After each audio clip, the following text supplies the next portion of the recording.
దేవుని యొక్క వాక్యంలో నుండి ఒక వచనాన్ని మనం చదువుకొని ప్రార్థన చేసుకుని ధ్యానంలోనికి మనం వెళ్దాం. పరిశుద్ధులైన యోహాను వ్రాసిన సువార్త 20వ అధ్యాయము 18వ వచనం. యోహాను సువార్త 20వ అధ్యాయము 18వ వచనం. మగ్దలైన మరియా వచ్చి, నేను ప్రభువును చూచి తిని, ఆయన నాతో ఈ మాటలు చెప్పినని శిష్యులకు తెలియచేసెను. తలలు వంచి చిన్న ప్రార్థన చేసుకున్నాం. ప్రేమాపూర్ణుడు అయిన మా తండ్రి, కృపగలిగిన మా రక్షక, మీకు వందనాలు చెల్లిస్తున్నాం. ప్రపంచ క్రైస్తవ సంఘమంతా, సార్వత్రిక సంఘమంతా దేవా ఇదిగో ఆశ్చర్యముతో ఖాళీ సమాధి వైపు చూస్తూ ఉన్నది. విశ్వాసులైన వారందరూ కూడా పునరుద్ధానుడైనటువంటి ప్రభువును తమ ముందు, తమ మనోఫలకం ముందు వారు పెట్టుకొని చూస్తూ ఉన్నారు. ఆ మహాసమూహంలో దేవా మమ్మను కూడా మీరు ఉంచినందుకు వందనాలు చెల్లిస్తూ ఉన్నాం. సజీవుడైనటువంటి దేవుని ఆరాధించుకునేటటువంటి దేవా సత్య విశ్వాసంలో మేము ఉండగలిగినందుకు, ఆ రీతిగా తండ్రి మీరు మమ్మలను రక్షించినందుకు మీకు వందనాలు చెల్లిస్తున్నాం. ఈ దినం మరి యొక్క సారి నాయన మీ యొక్క దివ్యమైనటువంటి సజీవ ప్రత్యక్షత మా అందరికీ అనుగ్రహించుమని నాయన, పునరుత్థానపు దీవెనలతో మమ్మల్ని నింపుమని, ఈ సమయమందు నా నోటి మాటలు మా అందరి హృదయ ధ్యానములు మీ దృష్టికి అంగీకారములుగా ఉండనట్లు సహాయము చేయమని యేసు క్రీస్తు దివ్యమైన నామంలో ప్రార్థించి వేడుకొనుచున్నాము తండ్రి, ఆమేన్.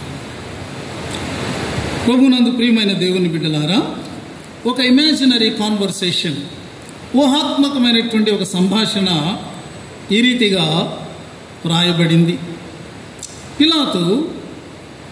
పొంతి పిలాతు అరిమత యోసేపును అడుగుతూ ఉన్నాడు, యోసేపు, ఈ ప్రాంతం అంతటిలో కూడా నీవు చాలా సంపన్నుడు అయినటువంటి వ్యక్తివి. నీ కొరకు, నీ కుటుంబం కొరకు రాతిలో ఒక చక్కని సమాధిని తొలగించుకున్న ఈ మధ్యలోని, అది కొత్త సమాధి. అయితే అదేంటయ్యా, నాకు అర్థం కావడం లేదు. ఇంతగా నువ్వు సిద్ధపరుచుకున్నటువంటి దానిని ఆ యేసుకిచ్చేసేవేంటి అని పిలాతు ప్రశ్న. దానికి అరిమత యోసేపు యొక్క జవాబు, గవర్నర్, మీరేమనుకుంటున్నారు? అందులో పెట్టబడిన యేసు దాన్ని ఆక్రమించుకుని అలాగే ఉండిపోతాడు అనుకుంటున్నారా ఏంటి? 2 రోజులు గవర్నర్, ఆయన తర్వాత దాన్ని ఖాళీ చేసేస్తాడు. It will be vacated very soon అని చెప్పడం జరిగింది. ఎంత ఆశ్చర్యకరమైనటువంటి జవాబు కదండి. ఏ సమాధి దగ్గర, ఏ వ్యక్తి యొక్క మరణం దగ్గర ఇలాంటి మాటలు పలుకబట్టం మనం ఊహాత్మకంగా కూడా మనం ఎంచుకోలేం. ఈ మాటలు ఎంతో వాస్తవం. ఆనాడు అక్కడ ఆ సమాధి వద్ద నిలిచి దూతలు పలికినటువంటి మాటలు ఎంతో వాస్తవం. ఆయన చెప్పినట్టే ఆయన లేచి ఉన్నాడు. ఆయన ఇక్కడ లేడు. He is not here, he is risen. Hallelujah, దేవునికి స్తోత్రం. ప్రియమైనటువంటి వారలారా, పీటర్ లార్సన్ అనేటటువంటి ఒక వ్యక్తి, ఒక భక్తుడు ఒక పవర్ఫుల్ స్టేట్మెంట్ ఇచ్చాడు. ఆ పవర్ఫుల్ స్టేట్మెంట్లో ఆయన ఏమన్నాడంటే, ప్రభు అయినటువంటి యేసుక్రీస్తు వారి జీవితాన్ని 2 అసాధ్యాల మధ్య మనము చెప్పుకోవచ్చు. 2 ఇంపాసిబిలిటీస్ అని అన్నాడు. ఫస్ట్ ఇంపాసిబిలిటీ ఏమిటంటే వర్జిన్ అంటే కన్య గర్భం. రెండవ ఇంపాసిబిలిటీ, అసాధ్యమైనది ఏమిటంటే ఎంప్టీ tomb అంటూ ఆయన ఏమన్నాడంటే, Jesus entered into this world through a door on which it is written there is no entrance. యేసు ప్రభు ఈ లోకంలోనికి ఒక ద్వారం గుండా ప్రవేశించాడు. అయితే ద్వారం మీద వ్రాసి ఉన్నది ప్రవేశం లేదు, no entrance. That is the virgin's womb. అలాగే ఆయన బయటకు ఒక ద్వారం గుండా వచ్చాడు. ఆ ద్వారం మీద ఏం రాసిందంటే నో ఎగ్జిట్, బయటకు దారి లేదు. ఆ యొక్క ద్వారము అదేమిటంటే ఖాళీ సమాధి. ఇవి అసాధ్యాలు మాత్రమే కాదు, ఇవి చాలా అద్భుతాలు. యేసు క్రీస్తు ప్రభు యొక్క జీవితమునందు అవి అద్భుతంగా ఆవిష్కరించబడినటువంటి సత్యాలు అని మనం తెలుసుకుంటున్నాం. మనందరం కూడా ఈ 40 రోజులు అలసిపోయాం. మీలో చాలామంది ఉదయకాలం మీ ప్రియుల యొక్క సమాధుల దగ్గరికి మార్నింగే లేచి వెళ్ళి ఉంటారు. కాబట్టి వాస్తవంగా మన ముఖాలని ఆనందంతో ఉండాలి, కానీ అలసట వల్ల కొంత మనకేమవుతుందంటే ఆ నవ్వు మాయమైపోతుంటుంది కదండి. ప్రతి ఈస్టర్ రోజున మన పరిస్థితి ఇంతే. అయినను కూడా మనం ప్రభువులో సంతోషిద్దాం. మరి నేను క్రీస్తు నేడు లేచెను అని అంటాను అనగానే మీరు అందరూ నిద్రపోకూడదు. మీరందరూ ఏమనాలి? నేను 3 సార్లు అంటాను, మీరు కూడా ఎన్నిసార్లు అనాలి? ఎలాగనాలి? చాలా బిగ్గరగా అనాలన్నమాట. మీ యొక్క జాయ్ అంతా, మీ యొక్క ఫెయిత్ అంతా మీ యొక్క షౌట్లో అది తెలియబడాలి. సరేనా? రెడీ? 1 2 3. క్రీస్తు నేడు లేచెను, క్రీస్తు నేడు లేచెను, క్రీస్తు నేడు లేచెను. దేవునికి స్తోత్రం. మరి ఈ యొక్క పునరుద్ధాన పండుగను క్రైస్తవ సంఘం ఆదిమ కాలం నుండి కూడా ఏమని పిలిచిందంటే, క్రైస్తవ పండుగలన్నిటిలో కూడా the resurrection of our Lord Jesus Christ is the queen of the festivals. అది మరి అన్ని పండుగల్లో కూడా ఒక రాణి వంటి పండుగ, ఒక అద్భుతమైనటువంటి పండుగ అని చెప్పడం జరిగింది. ఎందుకు అంటే మరి యొక్క పండుగ మనం జ్ఞాపకం చేసుకుంటూ ఉన్నప్పుడు ఇప్పటి వరకు కూడా మనము ఈ 40 రోజులు కూడా ఒక రకమైనటువంటి మనము దుఃఖ భరితమైనటువంటి మనస్సు ఉండడం అనేది సహజమైనటువంటి విషయం. అంటే ప్రభు యొక్క శ్రమలను మనం ధ్యానిస్తాము, మన పాపముల విషయమై మనం పశ్చాత్తాపడతాము. అలాగే మరి ప్రభు యొక్క శిలువ దృశ్యాన్ని మనం చూస్తాము, ఉపవాసం ఉంటాము. ఈ యొక్క దినాలన్నీ కూడా. అయితే ఈ దినాన యేసు ప్రభు ఆయన సజీవుడనే సత్యాన్ని జ్ఞాపకం చేసుకోవడం వల్ల ఈ యొక్క పరిస్థితి అంతా కూడా అది ఒక్కసారి షిఫ్ట్ అవుతున్నదన్నమాట. From sorrowing to rejoicing. ఒక దుఃఖభరితమైనటువంటి స్థితిలో నుండి ఒక సంతోషభరితమైనటువంటి స్థితిలోనికి. ఎందుకు అంటే ఈ 40 దినాల ప్రయాణంలో కూడా మనము దేవుని సన్నిధానానికి వచ్చి పరిశుద్ధ దేవుని వాక్యాన్ని విని మనం పశ్చాత్తాపడ్డాం. శిలువ దగ్గరికి వచ్చినప్పుడు మనకు అర్థమయ్యింది, ప్రభువు మన యొక్క పశ్చాత్తాపాన్ని గమనించి ఆయన యొక్క మహాశిలువ కార్యము ద్వారా, ఆ యొక్క మహాయజ్ఞము ద్వారా మనకు పాప విమోచనను, పాప క్షమాపణను కలిగించాడు.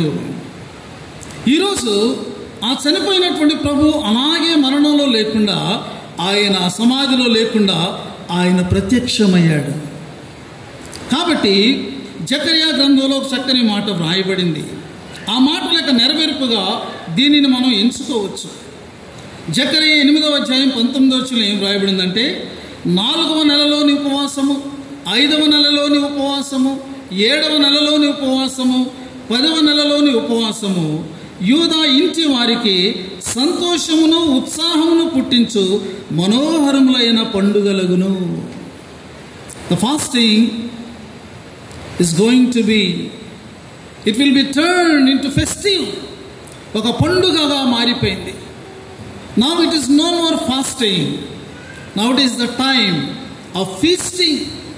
సంతోషముతో ఉత్సాహముతో ఒక పండుగగా జరుపుకునేటటువంటి కాలముగా ఈ కాలం మారిపోయింది అంటూ జకర్యా ద్వారా దేవుడు 3 మనం ఫాలో అవ్వాలని చెప్తున్నారు. మొట్టమొదటిది ఏంటంటే, సత్యమును మీరు ప్రియముగా ఎంచుడి. ఈ యొక్క పునరుద్ధాన సత్యాన్ని మీ జీవితకాలం అంతా మీరు దానిని ప్రియంగా ఎంచుకోండి. రెండవది ఏమన్నారంటే, సమాధానమును ప్రియముగా ఎంచుకోండి. దీనివల్ల మీకు కలిగినటువంటి సమాధానాన్ని మీ గుండెల్లో పెట్టుకొని ఆ సమాధానంతో జీవించండి. ఇదే విషయాన్ని మరి 8వ అధ్యాయం 3వ వచనంలో కూడా మాట్లాడుతూ పరిశుద్ధతతో మీరు జీవించండి అని అంటున్నాడు. ఈ యొక్క పునరుద్ధాన సంతోషం మన జీవితకాలం అంతా ఉండాలి అంటే సత్యమును, సమాధానమును, పరిశుద్ధతను మనము ప్రియముగా ఎంచుకోవలసినటువంటి అవసరత ఎంతైనా ఉన్నది అని మనం తెలుసుకోవాలి. ప్రియమైనటువంటి వారులారా, ఈ ఉదయకాలం మన యొక్క సువార్త వాక్య భాగంలోనికి వద్దాం. మన గాస్పెల్ టెక్స్ట్ అందరికీ తెలిసినటువంటిది. అదేమిటి అంటే, ఆ పునరుద్ధాన ఉదయాన ఆదివారమున ఇంకా చీకటిగా ఉండగానే మగ్దలేని మరియ సమాధి దగ్గరికి రావడం జరిగింది. యోహాను సువార్త ప్రకారంగా మనం ఫాలో అవుతూ ఉన్నాం. అయితే ఆమెకు అర్థమైన విషయం ఏంటంటే, సమాధి ఖాళీగా ఉంది, యేసు ప్రభు వారి యొక్క మరి దేహము అక్కడ ఆమె కనపడలేదు. ఆమె పరిగెత్తుకుని యేసు ప్రభు వారి శిష్యులు ఉన్నటువంటి స్థలానికి వెళ్ళి చెప్పింది. మన ప్రభువుని ఎవరో ఎత్తుకుని వెళ్ళిపోయారు, ఆయన ఎక్కడ తీసుకెళ్ళిపోయారో నాకు తెలియడం లేదని ఒక న్యూస్ చెప్పింది. వెంటనే పేతురు, యోహాను పరిగెత్తుకొని ఈమె చెప్పినట్టు న్యూస్ కరెక్టా కాదా, ఎలా జరిగి ఉంటుంది అని ఒక రకమైనటువంటి అయోమయ పరిస్థితిలో వాళ్ళు కూడా పరిగెత్తుకుంటూ వెళ్ళారు. వాళ్ళు దాన్ని చూసినప్పుడు, అవును, మగ్దలేని మరి చెప్పు న్యూస్ కరెక్టే, యేసు ప్రభు వారు ఇక్కడ లేరు, ఆయన దేహం ఇక్కడ లేదు అని వారు అర్థం చేసుకున్నారు. వారు వెళ్ళిపోవడం జరిగింది. మగ్దలేని మరి ఒక్కతే మిగిలిపోయింది. ఆమె సమాధి బయట నిలిచి ఏడవడం మొదలుపెట్టింది. ఆ తర్వాత ఆమె సమాధిలోనికి తొంగి చూచింది.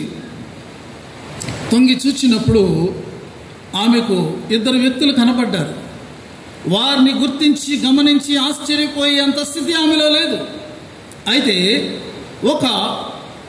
ఇద్దరు దూతలు, ఒక దూత యేసు ప్రభు మరి ఆయనను పరుండబెట్టినప్పుడు అక్కడ ఎక్కడైతే తల ఉన్నదో అక్కడ ఒక దూత కూర్చొని ఉండడం జరిగింది.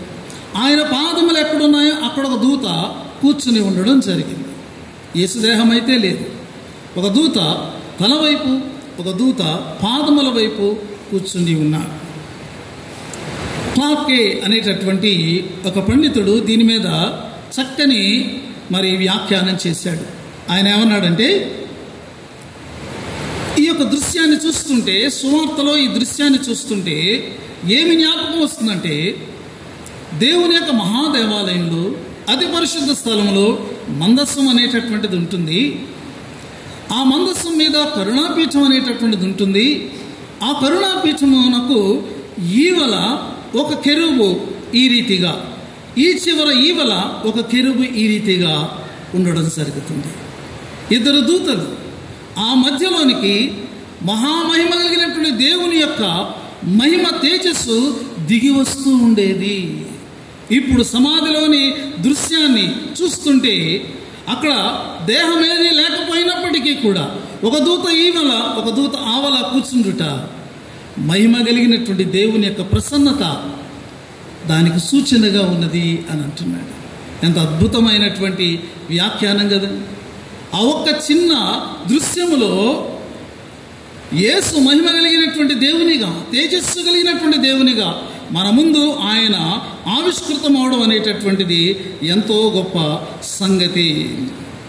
ప్రియమైనటువంటి వారులారా, అయితే మరి డిఎల్ మూడీ భక్తుడు ఒక సత్యాన్ని చెప్పాడు. ఆయన ఏమన్నాడంటే, యేసు ప్రభు తమతో లేనప్పుడు కొంతమంది అనుకున్నారంట ఆయన తమతో ఉన్నాడు అని. ఎప్పుడు అంటే యేసు ప్రభు వారు 12 ఏళ్ల వయసులో ఉన్నప్పుడు పస్కా పండుగకు వచ్చినప్పుడు యోసేపు మరియ రిటర్న్ అవుతూ ఉన్నారు. స్త్రీలందరూ గుంపుగా వెళ్తారు, పురుషులందరూ గుంపుగా ప్రయాణమే వాళ్ళు వెళ్తూ ఉంటారు. మరి అనుకుంది యేసు యోసేపుతో ఉన్నాడు అని అనుకుంది. యోసేపు అనుకున్నాడు యేసు మరియతో ఉండి ఉంటాడులే అని అనుకున్నాడు. కానీ ఆయన వారితో లేడు. మానవాళ్ళతో ఇదొక సమస్య. When he is not there, they just think he is there. ఇదొక ప్రాబ్లం. డిఎల్ మూడీ ఇంకోటి చెప్పాడు, దెర్ ఇస్ అనదర్ ప్రాబ్లం. అదేమిటంటే, when he is with them they think he is not with them. ఆయన వారితో ఉన్నప్పుడు తమతో ఆయన లేడని వారు అనుకుంటారు. మగ్దలేని మరియను మనం చూసినప్పుడు అలాగే ఉంది. సమాధి బయట ఏడుస్తూ ఉంది. లోపలికి తొంగి చూసింది, దూతలు కనపడ్డారు. వారిని అడిగింది, అయ్యా, వాళ్ళు అడిగారు, ఆమెను ఏంటమ్మా అన్నారు. యేసు దేహం ఎక్కడా? తర్వాత ఆమె బయట ఒక శబ్దం విని వెనక్కి తిరిగింది. అక్కడ ఒక ఆయన నిలబడి ఉన్నారు. ఆయన అంటున్నారు, అమ్మా, దేనిని వెతుకుతున్నావు? ఎందుకు ఏడుస్తున్నావు? దేనిని వెతుకుతున్నావు అంటే ఆమె అంది, అయ్యా, నా ప్రభువుని ఎవరో ఎత్తుకొని పోయారు, నీకేమన్నా తెలుసా అని అంది. ఆయనను గార్డెనర్ అని అనుకుంది. కానీ వాస్తవంగా ఆయన తోటమాలి కాదు. ఆయన స్వయాన యేసుక్రీస్తు ప్రభువారే. ఆయన నిలిచి ఆమెతో మాట్లాడుతూ ఉండగా ఆమె గుర్తుపట్టలేకపోయింది. ఈ ప్రశ్నలు చూడండి, ఈ ప్రశ్నలు యేసు ప్రభువారు జవాబులు తెలియక ఆయన అడుగుతున్నారా? అమ్మ ఎందుకు అడుస్తున్నావు, అయ్యో పాపం ఏమైంది అన్నట్టుగానా? ఎవరిని వెతుకుతున్నావు, ఏంటి వెతుకుతున్నావు అన్నట్ట కాదండి. There is deeper meaning. ఆ అర్థం ఏంటంటే, అమ్మా నువ్వు ఏడుస్తున్నావు, నీ ఏడుపుకి అసలు ఏమైనా అర్థం ఉందా? Is there any meaning? Why are you weeping unnecessarily without any reason అన్నట్టు. ఇంకొకటి ఏంటో తెలుసా, నువ్వు దేన్ని వెతుకుతున్నావు? అయినో నువ్వు దేన్ని వెతుకుతున్నావు? నీవు మృతదేహాన్ని వెతుకుతున్నావు. You are searching for a dead body.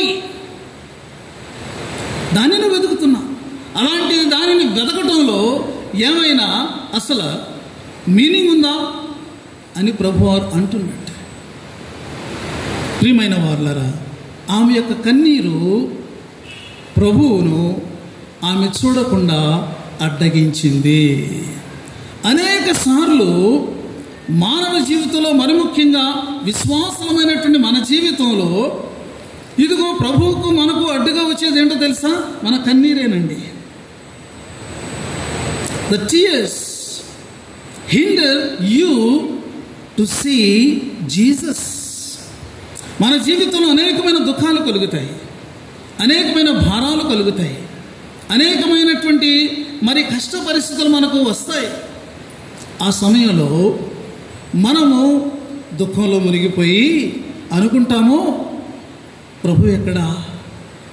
నేను ఒంటరి వాడిని అయిపోయానే, నేను ఒంటరి దాన్ని అయిపోయానే,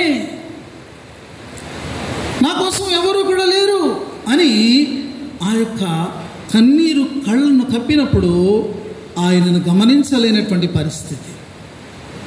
ఇది సామాన్యమైనటువంటి విశ్వాసుల జీవితంలో మాత్రమే జరిగేదని మీరు అనుకుంటున్నారా? కాదండి. విశ్వాస వీరుల యొక్క జీవితంలో కూడా ఇలాంటి అనుభవాలు గుండా వాళ్ళు వెళ్ళారు. మీరు వినే ఉంటారు, కానీ సందర్భం కాబట్టి నేను చెప్తూ ఉన్నాను. సంస్కరణ తెచ్చినటువంటి ఆ యొక్క తొలి దినాలలో మార్టిన్ లూథర్ భక్తుడు, ఆయన పోపు ద్వారా భయంకరంగా మరి ఆయన ఒక రకంగా చెప్పాలంటే పోపు అతన్ని తరుముతున్నట్టుంది. ఎక్కడికక్కడ ఆంక్షలు విధించబడుతూ ఉన్నాయి. రెండవది, ఆయన యొక్క తోటి వారు కూడా మార్టిన్ లూథర్ చేసినటువంటి సంస్కరణల విషయంలో ఎన్నో వాదోపవాదాలు, ఎన్నో ప్రశ్నలు, ఎన్నో ఛాలెంజెస్ ఆయన్ని చేస్తూ ఉన్నారు. ఇలా ఉంటూ ఉండగా ఆయనకు వ్యక్తిగతంగా ఆయన హెల్త్ విషయంలో మరి కిడ్నీస్లోనూ ఏర్పడినటువంటి స్టోన్స్ కారణంగా ఆయన ఆ యొక్క పెయిన్ని, అసలు అన్బేరబుల్ పెయిన్తో ఆయన సఫర్ అవుతూ ఉన్నాడు. కాబట్టి శారీరకంగా, మానసికంగా, ఆధ్యాత్మికంగా, సంఘపరంగా అన్ని విషయాల్లో ఆయన భయంకరమైనటువంటి ఒత్తిడికి గురి అయినప్పుడు స్తబ్దంగా ఉండిపోయాడు. ముఖమంతా దిగులుతో నిండిపోయింది.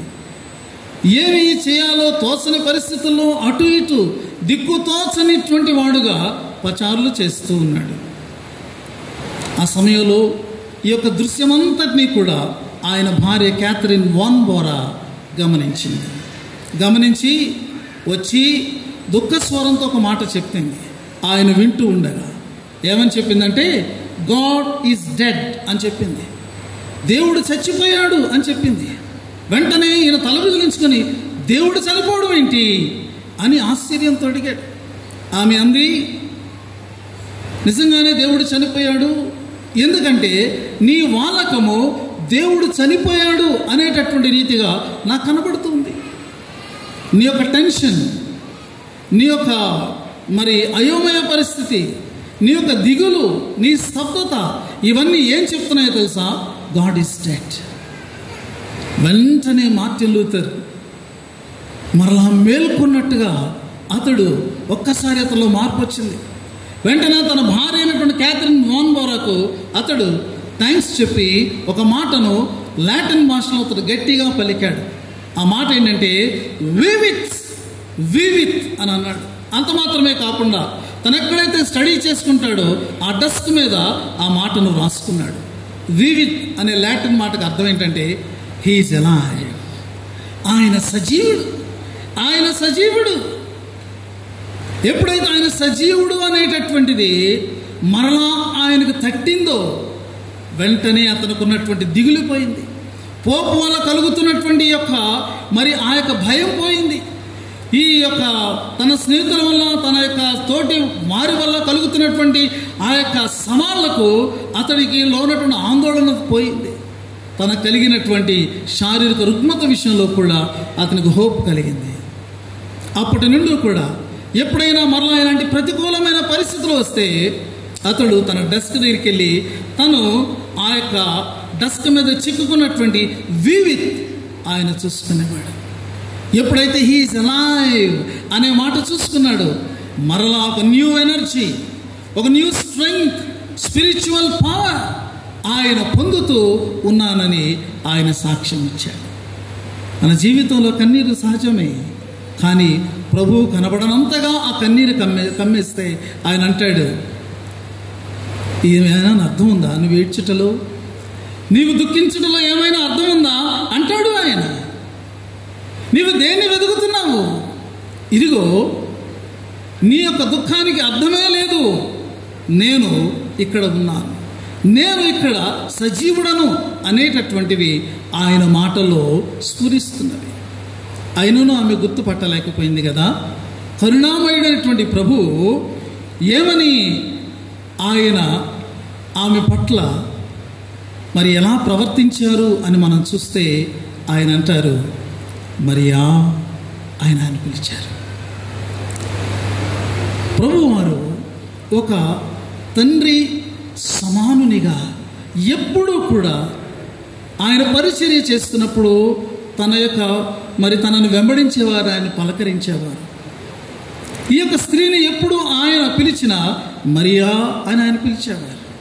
కాబట్టి ఎప్పుడైతే ఆ యొక్క స్వరం వినబడిందో, that is the living voice of the living saviour, అది సజీవుడైనటువంటి ఆ యొక్క రక్షకుని యొక్క స్వరం. ఆ స్వరం ఎంత మధురమైనది! It is so wonderful, it is so melodious.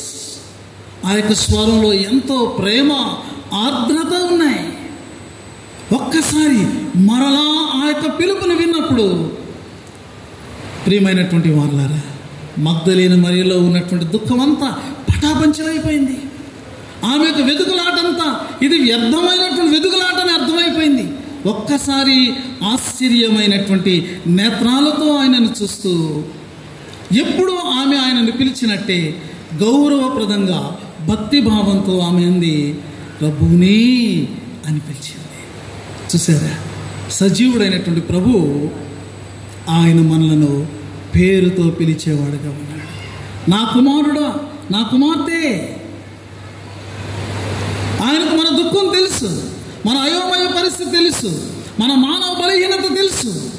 కాబట్టి కరుణతో ఒక పర్సనల్ టచ్, పేరుతో పిలిచేంతటి వ్యక్తిగతమైనటువంటి స్పర్శను ఆయన మనకు ఇస్తూ ఉన్నాడు. ఒకవేళ ఈ ఉదయకాలము విశ్వాసి దేవుడు నిన్ను పిలుస్తున్నాడేమో, నీ పేరు పెట్టి పిలుస్తున్నాడేమో. ఎంత అదృష్టవంతుడవు, ఎంత అదృష్టవంతురాలవు! సజీవుడైనటువంటి దేవుని యొక్క స్వరమును నీ వినగలిగేటటువంటి పరిస్థితి. స్పర్జన్ అనేటటువంటి భక్తుడు అన్నాడు, చార్లెస్ హ్యాడ్సన్ స్పర్జన్. ఆయన మరియా అని ఆయన పిలిచినటువంటి దాని మీద ఆయన ఒక చక్కని వ్యాఖ్యానం చెప్పాడు. ఆయన ఏమన్నాడంటే, Jesus can preach sermon in one word. ఒక్క మాట చాలు, అది ఒక మహా గొప్ప ప్రసంగం. మరియా అనగానే ఆమెకు మొత్తం అర్థమైపోయింది. ఏ ప్రభు అయితే నన్ను అపవిత్రాత్మల నుండి ఆయన నాకు విడుదలనిచ్చాడు, ఏ ప్రభు అయితే నన్ను రక్షించాడు, ఏ ప్రభు అయితే సిలువలో చనిపోయాడో, ఆ ప్రభు తాను చెప్పినట్టు ఆయన లేచిన్నాడు.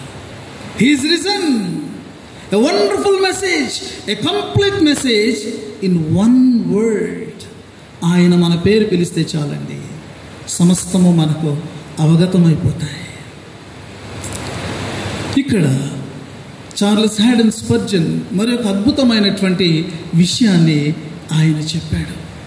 ఈ పిలుపులో ఎంతో ఆదరణ ఉంది, ఎ గ్రేట్ కంఫర్ట్. ఆమెకు కన్నీటిని తొడవగలిగేటటువంటిది, గలిబిలి అయిపోయినటువంటి ఆమె హృదయాన్ని మరలా సమకట్టగలిగినటువంటిది, చెదిరిపోయినటువంటి ఆమె మనస్సును తిరిగి సమకూర్చగలిగినటువంటి శక్తివంతమైనటువంటి ఆదరణ ఆ పిలుపులో ఉన్నది. ఎందుకు ఇంత ఆదరణతో కూడినటువంటి పిలుపు? ఒకప్పుడు ఏదైనా వనంలో మానవుడు ఇదిగో ఆ యొక్క మరి పతనము పడిపోయిన తరువాత స్త్రీ విషయంలో ఏమి జరిగింది అంటే, ఈ ప్రకటన వెలువడింది దేవుని నోట నుండి, నీవు వేదన పడతావు, మిక్కిలి వేదన పడతావు అని చెప్పారు. స్త్రీ మీద ఆ యొక్క మాట ఒక భారములాగా పడింది. కానీ ఇప్పుడు ఈ తోటలో ఎక్కడైతే యేసుక్రీస్తును సమాధి చేశారో ఆ తోటలో ఆ సమాధి ఖాళీ అయి స్త్రీ సంతానముగా వచ్చినటువంటి ఆ ప్రభువు లేచిన వాడే ఆయన ఇస్తున్నటువంటిది ఏమిటంటే ఆదరణ. ఇది దైవికమైనటువంటి ఆదరణ, ఇది సుసంపన్నమైనటువంటి ఆదరణ. It is a comfort that is filled, అంటే పరిపూర్ణమైనటువంటి ఆదరణ.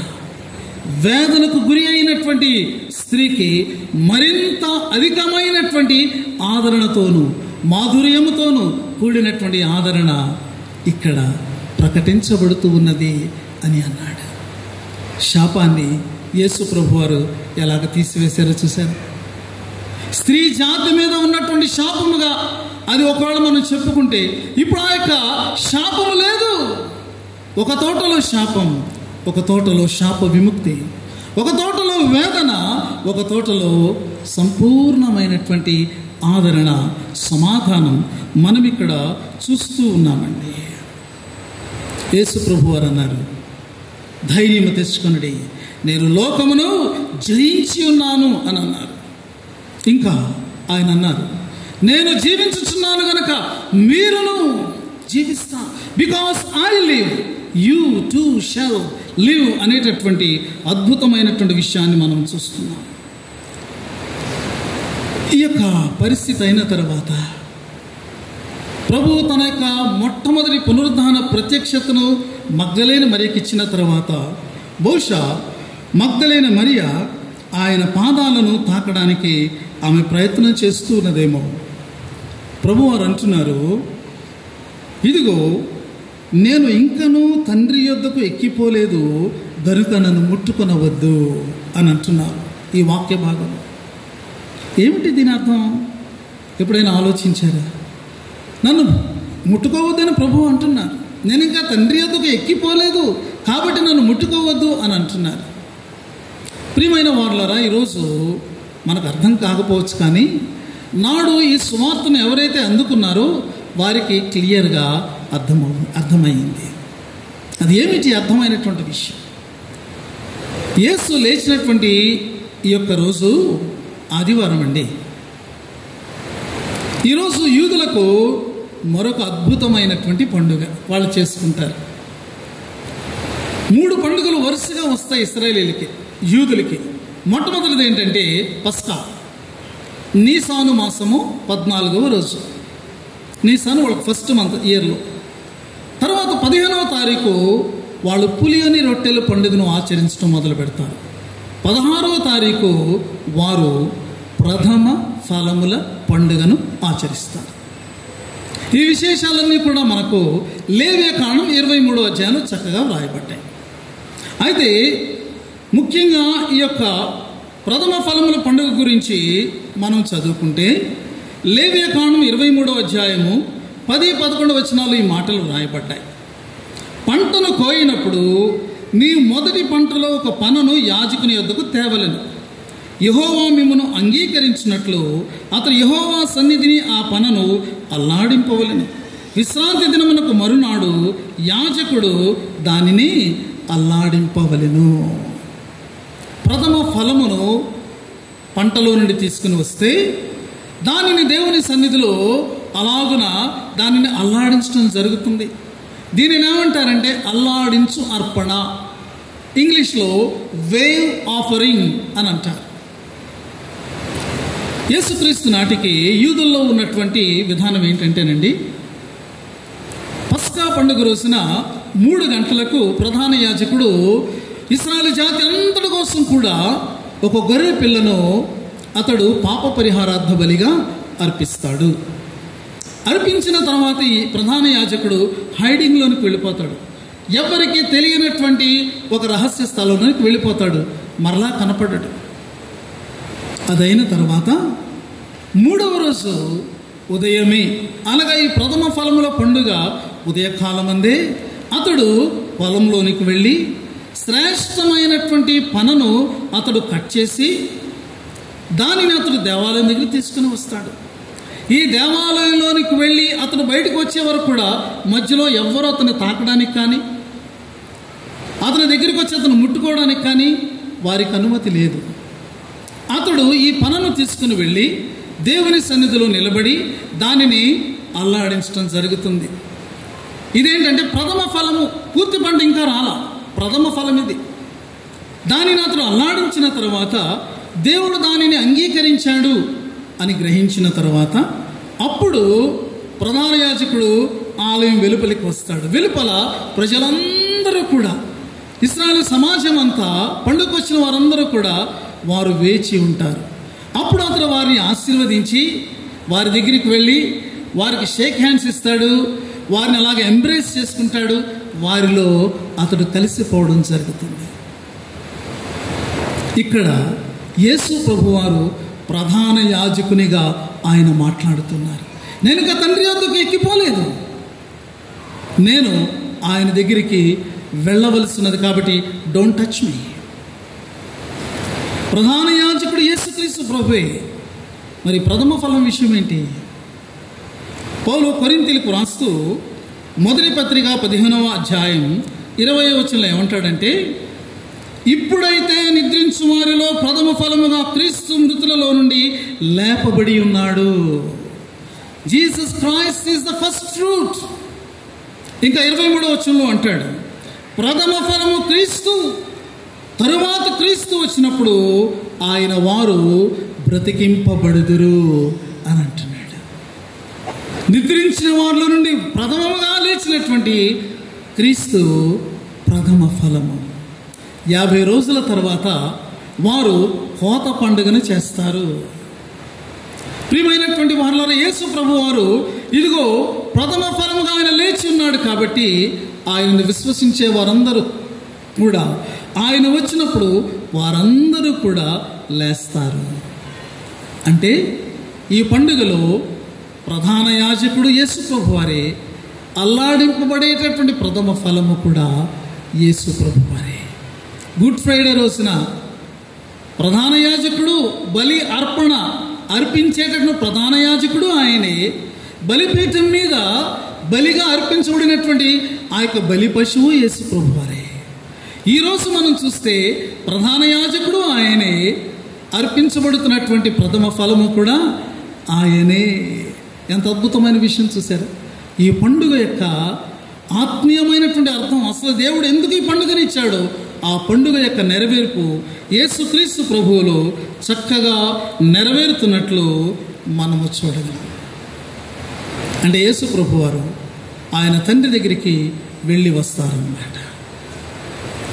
ఇలా మాట చెప్పిన తర్వాత యేసు ప్రభు వారు మగ్దలేన మరియకు ఒక బాధ్యతను అప్పగించారు. ఆయన ఏమన్నారంటే 17వ వచనంలో 20వ అధ్యాయం యోహాను సువార్త, అయితే నా సహోదరుల యొద్దకు వెళ్ళి నా తండ్రియు నీ తండ్రియు నా దేవుడును మీ దేవుడునైన వాని యొద్దకు ఎక్కిపోవచ్చున్నానని వారితో చెప్పుము.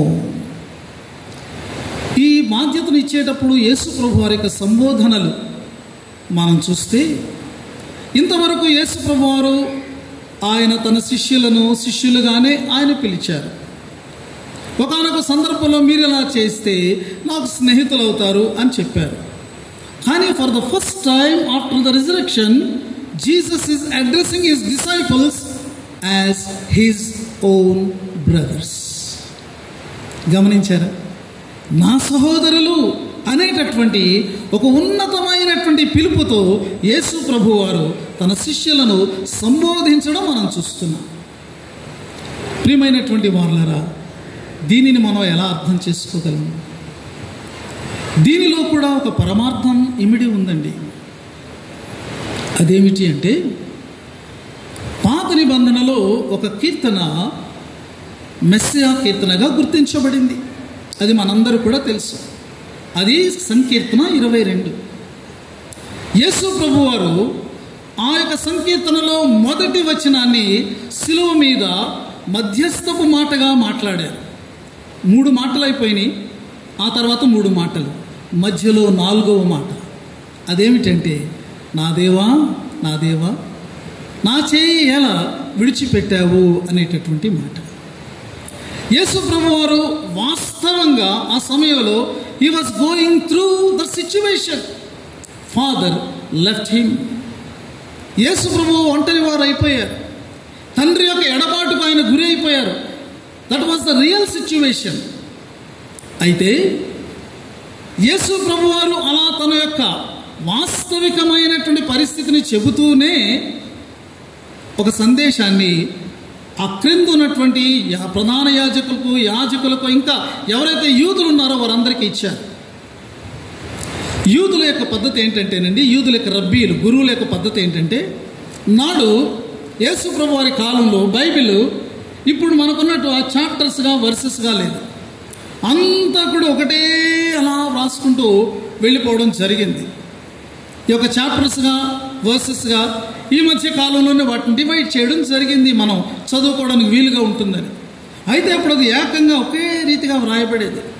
ఈ యూదీ రబ్బీలు ఏం చేసేవాళ్ళంటే, వాళ్ళు ఏ పోర్షన్ అయితే చెప్పదలుచుకున్నారో ఆ పోర్షన్లో ఫస్ట్ వర్డ్ని వాళ్ళు యూజ్ చేస్తారన్నమాట. అప్పుడు సమాజం అర్థం చేసుకుంటుంది, ఓహో ఇక్కడి నుంచి వీళ్ళు చెప్తున్నారు కాబట్టి దాని క్రిందనంతా కూడా వాళ్ళు చెప్పేటటువంటి వచనానికి అప్లై అవుతుందన్నమాట. అది జనరల్ అండర్స్టాండింగ్. యేసు ప్రభు వారు సందేశాత్మకంగా ఏం చెప్పారంటే, నా దేవా నా దేవా ఎలా నన్ను విడనాడితివి అంటే, go and check your scriptures, go and read your scriptures. మీరు ఏ లేఖనాలు అయితే ఇవి మా లేఖనాలు దేవుడు మాకు ఇచ్చారని అనుకుంటున్నారు, వెళ్ళి వాటిని పరిశీలించండి. ఆ క్రింద ఉన్నదంతా ఇప్పుడు ఇక్కడ సిలువ దగ్గర నెరవేరుతూ ఉన్నది. From 1st verse to 21st verse of Psalm 22 fulfilled on Golgotha. Golgotha కొండ మీద ఈ 21 వచనాలు కూడా చక్కగా నెరవేరినట్టు మనం ఆ యొక్క కీర్తనను చదువుకుంటే మనకు అర్థమవుతుంది. ఈ ఫస్ట్ పార్ట్ని ఏమన్నారంటే లామెంట్ అని అన్నారు. అంటే అది ఒక విలాప గీతము that speaks about the crucifixion. అయితే 22వ సంకీర్తన 22వ వచనం నుండి 31వ వచనం వరకు దాన్ని ఏమన్నారంటే ప్రైజ్ అన్నారు. అంటే స్తుతి. That speaks about resurrection and the after effects. స్తుతి అనేటటువంటి భాగంలో పునరుద్ధానం తర్వాత వరుసగా జరిగేటటువంటి పునరుద్ధానం యొక్క ఎఫెక్ట్స్ అన్నీ కూడా అక్కడ వ్రాయబడ్డాయి. ఇంతకు 22వ వచనం ఏం వ్రాయబడింది అంటే, నీ నామమును నా సహోదరులకు ప్రచురపరుతున్నా. నీ నామమును దేవా నా సహోదరులకు నేను ప్రచురపరుతున్నా. యేసు ప్రభువు ఈ మాట అన్నారంటే, now go and check the scriptures. ఏమైంది అంటే, ఇదిగో వ్రాయబడినట్టు, మెస్సియా గురించి వ్రాయబడినట్టు ఆ పునరుద్ధానం ఇక్కడ సంభవించింది. నేను లేచాను, సమాజం మధ్యలో లేచి నీ యొక్క గొప్ప కార్యాలు నేను ప్రకటిస్తాను. ఇదిగో రాజ్యం యెహోవాదే. ఎందుకంటే రాజ్య స్థాపన శిలువ ద్వారా జరిగిపోయింది. ఇదిగో ఇప్పటి తరం వారు రాబో తరం వారికి ఈ గొప్ప కార్యాలు చెబుతారు. ఒక తరం వారు మరొక తరం వారికి చెప్పుకుంటూ వస్తే మన తరం వరకు కూడా క్రీస్తు సువార్త అంది. ఈ తరము యేసును రక్షకునిగా తెలుసుకోగలిగింది. Scriptures fulfilled. Jesus is the Messiah. He is the true Savior. He is God in flesh. ఈ విషయాలన్నీ కూడా మనకు అర్థమవుతూ ఉండగా పౌలు భక్తుడు ఏమన్నాడంటే ఇదే వాక్యాన్ని తీసుకొని రోమాపత్రికలో 8వ అధ్యాయంలో ఆయన ఈ మాట మనకు తెలియచేశాడు. 8:29 ఈ మాటలు అంటున్నాడు, ఎందుకనగా తన కుమారుడు అనేకులలో జ్యేష్ఠుడగునట్లు దేవుడు ఎవరిని ముందుగా ఎరిగను, వారు తన కుమారునితో సారూప్యము గలవారగునట్లు వారిని ముందుగా నిర్ణయించారు. కుమారులందరిలో కూడా యేసు జ్యేష్ఠ కుమారుడుగా పౌలు ఇక్కడ అభివర్ణిస్తూ ఆ జ్యేష్ఠ కుమారుని యొక్క సారూప్యము మనలో కలుగునట్లు దేవుడు మనలందరినీ కూడా ఎన్నుకున్నాడు. ప్రియమైన విశ్వాసి, you are selected by God. దేవుడు నిన్ను నిర్ణయించి నిన్ను ఎంచుకున్నాడు. తెలుసా, నువ్వెవరైనా సరే, నువ్వు ఏ స్థితిలో ఉన్నా సరే, నీవు ఏ వయసులో ఉన్నా సరే, నీ జ్ఞానం యొక్క లెవెల్ అది ఏదైనప్పటికీ కూడా God has selected you, he has chosen you. నిన్ను ఎన్నుకున్నాడు, నిన్ను నిర్ణయించుకున్నాడు. దేనికోసమో తెలుసా? తన కుమారుని యొక్క సారూప్యంలోనికి, ఆ మహిమాయుతమైనటువంటి సారూప్యంలోనికి నిన్ను ఆయన తీర్చిదిద్దడానికి. దేవుని యొక్క చేతిలో నీ ఒక శిల్పము వలె నీవు రూపుదిద్దుకుంటున్నావు. ఈ శిల్పము పూర్తిగా రూపుదిద్దబడినప్పుడు అది క్రీస్తు వలె కనబడుతుంది. ఎంత ఉన్నతమైన పిలుపు, ఎంత గొప్ప పిలుపు! ప్రియమైనటువంటి వారలారా, మనం దీనిని బట్టి దేవునికి వందనములు, స్తుతులు, స్తోత్రములు చెల్లింప బద్దులమై ఉన్నాం కదండి. మరియా ఇంత అయిన తర్వాత శిష్యుల దగ్గరికి సంతోషంగా పరిగెత్తుకుని వెళ్ళింది. ఇందాక ఆమె ముఖమంతా కూడా దిగులుతో ఉంది, దుఃఖంతో ఉంది. కానీ ఇప్పుడు సంతోషంతో, ఆనందంతో ఆమె ముఖం వెలిగిపోతూ ఉన్నది.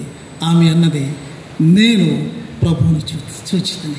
I have seen the Lord. ఆయన నాతో మాట్లాడాడు, మీకు ఈ సంగతులు చెప్పమని ఆయన నాకు బాధ్యతను అప్పగించాడు. I have seen the lord. This is the greatest testimony on the day of resurrection.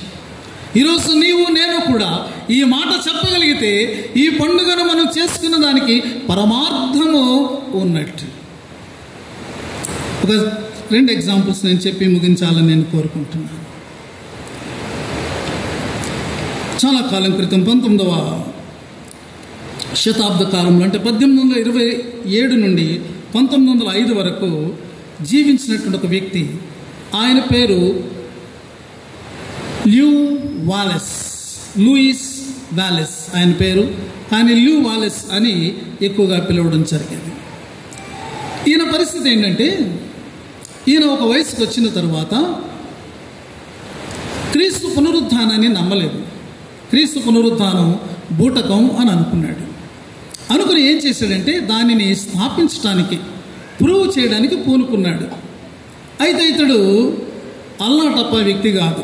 ఇప్పుడు చాలామంది క్రైస్తవ విమర్శకులు ఉన్నారు చూసారా, వాళ్ళకి నోటికి అదుపు అడ్డు ఉండదన్నమాట. అలాంటి వ్యక్తి కాదు. అతడు ఒక స్టేట్స్మెన్, ఒక సోల్జర్. కాబట్టి సమాజంలో ఒక మేధావి వర్గానికి చెందినటువంటి వాడు. కాబట్టి ఏదైనా నిరూపించాలన్నట్టయితే దానికి సరైనటువంటి ఎవిడెన్సెస్ ఉండాలి. దాని కొరకు రీసెర్చ్ మొదలుపెట్టాడు. He started reading many books and also he read the Bible. ఈ యొక్క రీసెర్చ్లో, ఈ యొక్క బైబిల్ చదువుతూ, అనేక గ్రంథాలు చదువుతూ ఉండగా జరిగింది ఏంటంటే, యేసు ఒట్టి బూటకం, ఆయన పునరుద్ధానం ఒట్టి బూటకం అని రాద్దాం అనుకున్న వ్యక్తి దానికి యువతలకు టర్న్ అయిపోయాడు. ఒకానొక రోజున అతడు మోకాళ్ళుని గుండెలు బాదుకుంటూ, యేసు నన్ను క్షమించు, నేను నీ గురించినంత వట్టిదని, అది ఒట్టి బూటకమని అనుకుని నేను ఒక గ్రంథం రాద్దాం అనుకున్నాను, కానీ నీవు నన్ను ఒప్పించావు, కాబట్టి నేను నీ కొరకు బ్రతుకుతానని అతను అనుకున్నాడు. అనుకుని అతను ఒక పుస్తకాన్ని రాశాడు. దాదాపు 558 పేజీల ఒక ఉద్గ్రంథాన్ని కంటిన్యూగా అతనికి గ్యాప్ దొరికినప్పుడల్లా కూడా రాస్తూనే ఉన్నాడు. దానిని 1880వ సంవత్సరంలో దానిని అతడు రిలీజ్ చేశాడు. ఆ బుక్ ఎంత ప్రాచుర్యం పొందిందంటే, దాని గురించి ఏమని చెప్పబడిందంటే most influential book in 19th century. 19వ శతాబ్దంలో చాలా మానవాళిని, లోకాన్ని ప్రభావితం చేసినటువంటి ఒక పుస్తకం అని దానికి మరి గుర్తింపు కలిగింది. నాటి అమెరికా ప్రెసిడెంట్, ఆయన పేరు జేఏ గ్యారీఫీల్డ్. ఆయన అమెరికాకు 20వ అధ్యక్షుడు. ఆయన ఆ పుస్తకాన్ని తీసుకుని ముగించి, ఒకేసారి చదివి దాన్ని ముగించిన తర్వాత వాలెస్కో లెటర్ రాశాడు. I have started and I have completed this book this morning. It's so wonderful అని చెప్పి ఆ పుస్తకాన్ని గురించి అతడు వ్రాయడం జరిగింది. ఈ పుస్తకాన్ని చదివి అనేక మంది క్రీస్తును రక్షకునిగా అంగీకరించడం జరిగింది. ఆ పుస్తకం పేరేంటంటే Ben Hur a tale of Christ. Ben Hur a tale of Christ. ప్రియమైనటువంటి వారులారా, క్రీస్తు యొక్క పునరుద్ధానపు శక్తి ఎంత సత్యవంతమైనది, ఎంత ప్రభావవంతమైనది. అయ్యో ఈయన తప్పు, ఈయన కాదు అని అనుకుంటే అని ఆయన దగ్గరికి వస్తే, ఆ యొక్క బైబిల్ గ్రంథం దగ్గరికి వస్తే అతని యొక్క జీవితము దాని నుండి మళ్లించబడి యేసు యొక్క పునరుద్ధానాన్ని మరి చెప్పేటటువంటి, నిరూపించేటటువంటి జీవితంగా మారిపోయింది. ఆ జీవితంలో అతడు ఒక గ్రంథాన్ని రాశాడు. అతని యొక్క స్నేహితుడైనటువంటి వార్నర్ అనేటటువంటి ఆయన ఒక లెటర్ రాశాడు. నువ్వెంత అద్భుతమైన పుస్తకం రాసావు కదా, ఈ పుస్తకం అంతట్లో కూడా అద్భుతమైనటువంటి వాక్యం ఏదని నువ్వు చెప్పగలవు? What is the diamond sentence in your book Ben Hur అని రాశాడు, ప్రశ్నించాడు. అప్పుడు ఆయన దానికి జవాబు రాస్తే ఏమన్నాడంటే, what is the diamond sentence in your book? You ask me for the diamond sentence in Ben Hur, here it is అని ఏమన్నాడో తెలుసా? ఆ diamond sentence, I am the resurrection and the life. యేసు ప్రభు వారు పలికినటువంటి మాట, నేనే పునరుద్ధానమును జీవమును. దీనికంటే అద్భుతమైనటువంటి వాక్కు ఏదుంది? దానిని నేను రాశాను, అదే అద్భుతమైనటువంటి వాక్కు అని అన్నాడు.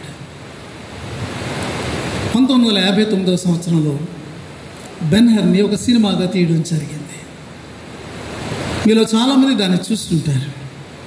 ఆ సినిమా బాక్స్ ఆఫీస్ హిట్ అయింది. అది 1959వ సంవత్సరంలో రిలీజ్ అయినప్పుడు దానికి 11 ఆస్కార్ అవార్డులు వచ్చినాయి. ఆలోచించండి, 11 ఆస్కార్ అవార్డులు. ఇప్పటి వరకు కూడా 11 ఆస్కార్ అవార్డులు మిగిలినట్టు ఏ మూవీ హాలీవుడ్లో కానీ ప్రపంచంలో కానీ 11 ఆస్కార్ అవార్డులు ఏది కూడా దాటలేదండి. That was the first movie. Metro Goldwyn Mayer అనేటటువంటి చిత్ర నిర్మాణ సంస్థ వాళ్ళు దానిని రిలీజ్ చేయడం జరిగింది. ఈ యొక్క మరి నిర్మాణ సంస్థ ఏదైనా సినిమాను వాళ్ళు రిలీజ్ చేసినప్పుడు ఒక పెద్ద సర్కిల్లో ఒక సింహం వస్తుంది, వచ్చి అది గాండ్రించడం జరుగుతుంది. అది వాళ్ళ యొక్క సినిమా స్టార్ట్ అయ్యేటటువంటి విధానం. కానీ ఈ యొక్క సినిమా డైరెక్టర్ వైలర్ అనేటటువంటి ఆయన ఒక రిక్వెస్ట్ చేశాడు, అయ్యా ఈ యొక్క మూవీలో యేసు ప్రభు జన్మతది స్టార్ట్ అవుతుంది. యేసు ప్రభు అంటే ప్రశాంతత, కాబట్టి సింహం గర్జించకూడదు అని రిక్వెస్ట్ చేస్తే ఆ చిత్ర నిర్మాణ సంస్థ వారు సింహాన్ని ఇలా తీసుకొచ్చారు. కానీ ఎప్పుడూ లేనిది ఆ యొక్క చిత్రానికి బెన్-హర్కి మాత్రం సింహం గర్జించలేదు. మానవ జీవితాన్ని ప్రశాంతమయంగా, శాంతిమయంగా చేయగలిగినటువంటి సందేశం ఏదైనా ఉన్నది అంటే అది యేసు యొక్క సందేశమే. యేసు యొక్క పుట్టుక మాత్రం కాదు, యేసు యొక్క బోధన మాత్రమే కాదు, యేసు యొక్క అద్భుతాలు మాత్రమే కాదు, యేసు యొక్క మరణం మాత్రమే కాదు, యేసు యొక్క పునరుద్ధానం, ఇవన్నీ కలగలిసి they give a tremendous peace. They offer tremendous peace to the world, tremendous peace to the troubled heart. ప్రియమైన వారులారా, ఇది ఒక సజీవమైన సాక్ష్యం కదా మన యొక్క మరి కాలంలో మనము చూస్తున్నటువంటిది. ఇంకొక ఎగ్జాంపుల్ చెప్పి నేను ముగించాలని అనుకుంటున్నాను. జీడి జేమ్స్ అనేటటువంటి ఆయన ఒక దేవుని భక్తుడు, సువార్థికుడు. కెనడా దేశంలో ఆయన మెక్గిల్ అనేటటువంటి యూనివర్సిటీలో దేవుని వాక్యాన్ని చెప్పడానికి పిలువబడినప్పుడు అక్కడ పిహెచ్డి చేస్తున్నటువంటి ఒక యూనివర్సిటీ విద్యార్థి ఇలా ప్రశ్నించాడు. ఆయన ఏమన్నాడంటే, దేవుడు, మతము, ఈ చెత్తంతా ఏంటండి ఇది? అసలు మతము అనేటటువంటిది కేవలము బుద్ధిహీనులకు అది నల్లమందు లాంటిది. దేవుడు అనేవాడు చచ్చిపోయాడు అని అన్నాడు. ఒకప్పుడు ఈ సిద్ధాంతాలు ప్రపంచాన్ని కుదిపేసినాయి. కార్ల్ మార్క్స్ అన్నాడు ఈ మాట, రిలీజియన్ ఈజ్ ఓపియం అని అన్నాడు. అంటే ఈ యొక్క మతం అనేటటువంటిది అది నల్లమందు లాంటిది, మత్తు మందు లాంటిది అని అన్నాడు. అలాగే గత శతాబ్దంలో గాడ్ ఈజ్ డెడ్ అనేటటువంటిది ప్రపంచాన్ని, క్రైస్తవ సంఘాన్ని కుదిపేసింది. వీటిని తీసుకుని పిహెచ్డి విద్యార్థి మతాన్ని, భక్తిని, దేవుణ్ణి చెత్తగా ఎంచాడు. ఒకవేళ ఇలాంటి ప్రశ్న మీ ముందుకు వస్తే మీరేం జవాబు చెప్తారు? అడుగుతున్నటువంటి వాడు మామూలు వాడు కాదు, పిహెచ్డి చేస్తున్నటువంటి వాడు. జీడి జేమ్స్ గారు ఏమీ తత్రపడలా. ఆయన ఏమన్నాడో తెలుసా? స్నేహితుడా, నీ దేవుడు చచ్చిపోయాడేమో, నా దేవుడు మాత్రం సజీవుడు. My God is alive. I don't know whom you are believing. Maybe that God is dead, but my God is alive. ఆయన ప్రపంచ దేశాలన్నిటిలో ఇప్పటికీ కూడా ఆయన అద్భుతాలు చేస్తూనే ఉన్నాడు. ఆయన నామం పేరిట ఇదిగో రోగులు స్వస్థపరచబడుతున్నారు. దయ్యముల నుండి ప్రజలు విడుదల పొందుతూ ఉన్నారు.